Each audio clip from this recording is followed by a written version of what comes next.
انسان پتھر نہیں کہ پڑا رہے اور درخت نہیں کہ کھڑا رہے، انسان تو اشرف المخلوقات ہے، اسے چاہیے کہ یاد الہی میں لگا رہے۔ انسان اس دنیا میں نہ اپنی مرضی سے آیا ہے، نہ اپنی مرضی سے جا سکتا ہے، اس کو کوئی حق نہیں پہنچتا کہ یہ درمیانی وقفہ اپنی مرضی سے گزارے۔ انسان کی زندگی کی مثال ہوا میں رکھے ہوئے چراغ کی طرح ہے۔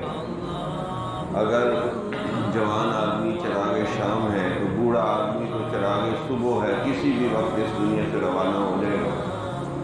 انسان دو قسم کی زندگی گزارتا ہے، ایک اپنے علم، اپنی عقل، اپنے تجربے کے مطابق زندگی گزارتا ہے، وہ زندگی دکھوں والی، تکلیفوں والی، ٹینشن والی، ڈپریشن والی، دکھ والی زندگی، اور ایک زندگی اللہ کے حکموں اور نبی صلی اللہ علیہ وسلم کی سنت کے مطابق زندگی گزارتا ہے، وہ زندگی سکھ والی، سکون والی، اطمینان والی، مزے والی زندگی۔